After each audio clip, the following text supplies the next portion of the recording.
একটি সাপ ছিল যে বাস করত রাজকন্যার পেটে এবং প্রতি রাতে সে তাকে নিয়ন্ত্রণ করত। সাপটি তার মুখ থেকে বেরিয়ে আসত, কিছুক্ষণের জন্য জঙ্গলের দিকে যেত, তারপর ফিরে আসত। সকালে রাজকন্যা কিছুই জানত না তার অস্তিত্ব সম্পর্কে, এবং প্রাসাদের সবাই অজানা ছিল যে একটি সাপ 7 মিটার লম্বা তার ভেতরে বাস করত। তারা মনে করত তিনি একটি অদ্ভুত রোগে আক্রান্ত যা তাকে সবসময় অচেতন করে রাখত। এই সাপটি তার শরীর দখল করে নিয়েছিল এবং তার চেতনার ওপর নিয়ন্ত্রণ করেছিল।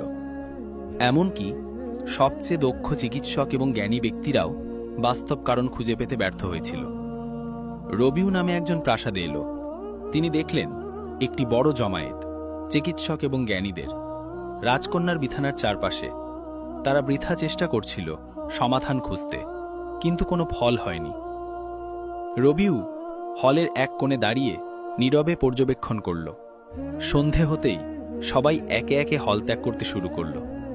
তখন রবিউ মন্ত্রীর কাছে এগিয়ে গিয়ে বলল, হে মন্ত্রী, সবাই তাদের ভাগ্য চেষ্টা করেছে, আমাকে কি একটি সুযোগ দেবেন? আমি রাজকন্যাকে সারাতে পারি। মন্ত্রী রবিউর আত্মবিশ্বাসে মুগ্ধ হল এবং তাকে নিয়ে গেল রাজার কাছে। মন্ত্রী রাজার কাছে বিষয়টি উপস্থাপন করল। রাজা তখন হতাশ এবং সবকিছু থেকে নিরাশ হয়েছিল। তিনি রবিউর দিকে হতাশ দৃষ্টিতে তাকিয়ে বলল, বলো হে যুবক, কিভাবে তুমি আমার মেয়েকে সারাবে?